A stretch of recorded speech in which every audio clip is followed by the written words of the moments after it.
Well, welcome back to Radio Entrepreneurs 2024. This is going to be international edition, and I'm looking forward to it. We're going for both Scotland and the United States. Let's see if I can do this right. We have Olivia Dreizen, is that correct? Close, And, yeah. and Genevieve or Jenny Yes. Dreizen, a Yes. CEO and co-founder and COO and co-founder of Fresh Starts Registry. I made it through the opening. You got it. The hardest part. Tell us about Fresh Starts Registry.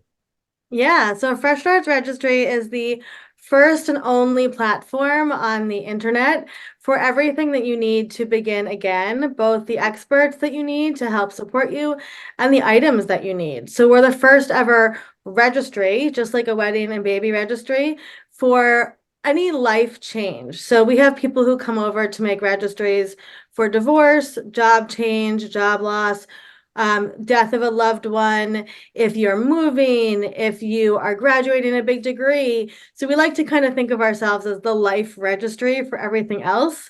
And it was founded in 2021 after my own divorce, when I realized that we don't really support people the way that we should through divorce, especially and all these big life changes. And I did a little Googling, and there was no such thing as a divorce registry. And so I decided, we have a background in marketing. My sister and I have worked together for many, many years. And we were like, let's do this. Let's build the first registry for all these big life changes. And so we've done that. And we have over 100 amazing experts who are on our website, and people come to make registries for free. And it's very exciting because our big passion is to really shift that narrative around big life changes, to reframe them as celebrations and celebrations of your identity and yourself and your bravery. And we're here to support people through all of that. Wow, that is really impressive. And Thank you. you've touched a lot of buttons in my life and in my career when you talk about this. And I think having a central clearinghouse, warehouse for all these things really is important, because I think as people go through life changes, it's not until they happen that you start to think too emotionally, how do I deal with this? Yeah. And one of the things I'd ask about is, how do you screen the people who are registered on your and maintain quality within your population? Yeah, so we have two facets of this, right? So we have the people who come over to make a registry. Our registry platform is powered by Amazon because of safety and security purposes. They keep addresses safe, and so people can register over there. It's always free to make a registry. People can share that with their community. For our experts, it was really important that we have a safe space for people when they're going through the life changes. Like you said, it's so overwhelming to know who to work with. And what we found is that fresh starts beget fresh starts. And so we often have a lot of people who will come to make a registry for divorce, but then a divorce leads to a move or a job change. So we have experts in all of these categories. And when somebody applies to be an expert, they have to sign our ethos, which says that they are inclusive, they're non-judgmental, and they're shame-free, as well as we do pretty good deep dive into who they are, so we can understand that they are there to support people going through these life changes. Interesting. And how long have you been doing this? We started in August 2021. Is that right, Olivia? Yeah. August 2021. As my sister said, she had this idea when she was going through her divorce. And then I ended a 10-year relationship, and I was engaged in June of 2021. And so while she'd brought this idea to me in honestly, 2019, I had kind of said, I'm planning a wedding. I have too much going on. Let's back burner this idea. We'd already, as she mentioned, we were running a marketing agency together. That was our income. And I was like, it's enough. My sister has a lot of big ideas. And I said, I'm tired. It's enough. And we backburnered the idea. And then I broke up with my ex-fiance, who was my fiance at the time, and in June 2021, and I left our home. And I thought, it's so funny that I had a registry for the wedding when we were going to get married and we had been living together for 6 years. We didn't need anything. And now I'm striking out on my own and I have nothing. I had nothing. So the idea came back. And within 2 months of the breakup, of me finding a new apartment, of me filling it with furniture, we were sitting at my new dining room table, launching the website. So we've been around for just over 2 years now. Only because of some experience I've had with some therapists in the past. Do you find it that you're more attractive to one gender versus another? Yeah, for whatever reason, I think for a lot of reasons, the responsibility or what a lot of the people who are going to trying to get better, trying to do the healing, trying to do the work tends to be women more publicly. So we do tend to get a lot of women as freshies on our website. We do tend to attract them. But we often have people say like, well, can men use it? And the answer is absolutely yes. We watched our own parents get divorced. We watched our dad assemble all the IKEA furniture, back in the 90s and stuff like that. Like we know how it hits men and women equally. A lot of the statistics around divorce are interesting. Women do tend to file more. So it does tend to be women that are coming to our website primarily to find the experts, but we are obviously inclusive and open to everyone who needs support. Well, I think therapeutic research would back you up that most people who go for help-seeking behavior tend to be more female than male. We see also, I think, in business that in business leadership, women tend to build different types of support networks than men do. Even in my work and working with female and male leaders, I've always found it a little easier working with female leaders. They're much more willing to discuss things, and they're a little less ego protective in that way. They're willing more to talk about their feelings and what's been going on, and others too. So that's why I would have thought that. But I know trends change, and I know men are changing. I like to think of myself as an evolving male, and I know a lot of men I know, my friends, tend to be very evolving. So I would have thought it was more of an, is there anyone else in your field who's doing what you do? No, we're the first and only platform. No. And we are the really the vanguards of this changing of the narrative. And so, for so many years, divorce has been so stigmatized and so shamed. And when I set out, so my background's in marketing, I actually was the director of marketing for a baby registry company for many years. I have 2 kids myself. I had a little bit of background in the registry world. And so when I thought, hey, why is there not a divorce registry? The only things that came up in the news and in the press were questions. Why is there not a divorce registry, right?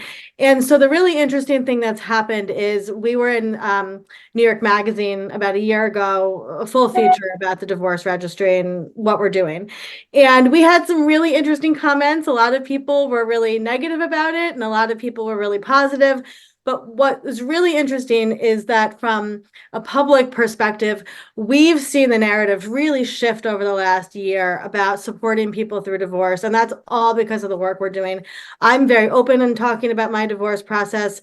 We get people, I personally have people constantly messaging me that they're going through a divorce and they need support, and we connect them to experts. And, for us, it's really about getting people at that intersection of they've made that decision to go through a divorce and now they just need this support.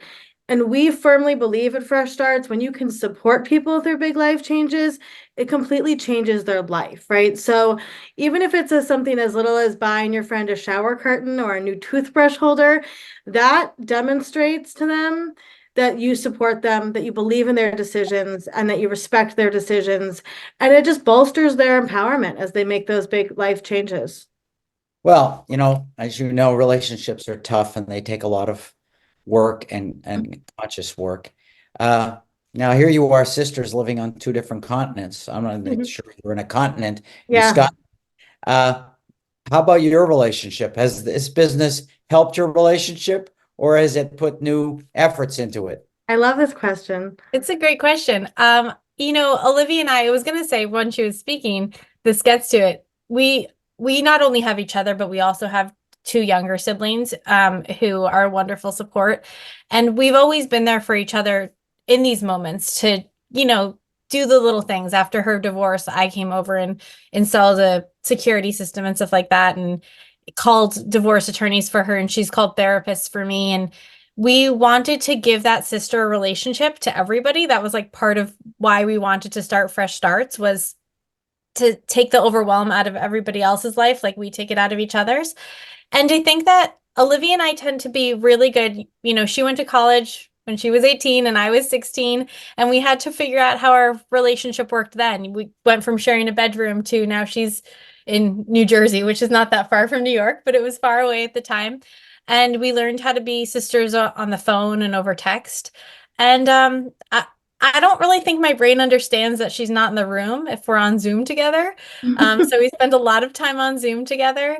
And I FaceTime with our kids all the time. And I don't know, Olivia, how would you say me being away has changed our relationship? I think that we joke about this, but there's no more intimate a relationship with your sibling than running a company, and we're writing a book together as well. And you have to I will say we have definitely we haven't done therapy together, but we've done a couple of times where we've talked threatened though a couple of times. we've threatened, but you have to work on, like you said, any relationship you have to work on. And I think that, I have ADHD. Jenny has her own kind of we work very differently. I mean, that's why she's COO and I'm CEO. And we have definitely taken the time to learn how the other one thinks and works and responds to things. And, our relationship is probably, next to her husband, but the strongest, that we will ever have, because we take the time to really respect each other's processes and learn them. Yeah, I joke because I wear a ring on each of my ring fingers, and one is a ring my sister made in school when she was a kid, and the other is my wedding band. So, they're kind of the two major relationships in my life.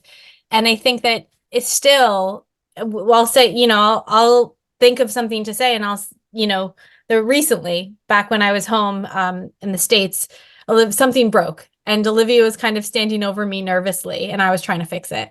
And I finally turned to her and I said, I understand that you're nervous, but you're making it way worse for me, and you're making it way harder for me to fix this right now. I need you to take a step back. And that was the first time in 36 years I've been able to verbalize that. And that, we've been sisters for 36 years at that point. So relationships take a lot of thought and effort and care and positive motivations, and you have to assume the other person has good intentions. And I think we always assume that we have the best intentions for each other, even if it doesn't always come across the right way. And I firmly believe that if you can't assume the other person has good intentions, you might want to reconsider that relationship, whether it be friends or romantic or otherwise. Well, it always takes work. I always refer to my wife as my home wife and my business partner as my work wife. Yeah. And they both take a lot of work. And I like to think that even though I deal with a lot of conflictual relationships every day and relationships that are evolving in my work, that both my home and my office are model relationships at this point in my life. So it takes a lot of work. And if someone's looking for you and wants to learn more about the business and both of you, how would they do that? Yeah, you can go to freshstartsregistry.com. And then specifically for January, we have a couple platforms that are divorce centric with free content to support people. So you can go to divorceguide.co and divorcemonth.com. And there's a ton of free content. We are launching season 6 of our podcast this month, which is all about divorce. And we have 25 of our experts on there giving out free support and free advice. So we are Fresh Starts Registry and social media as well. Great. I want to thank you for being on the show today. I look forward to, running into you both again. Yeah. Everybody, this is Radio Entrepreneurs.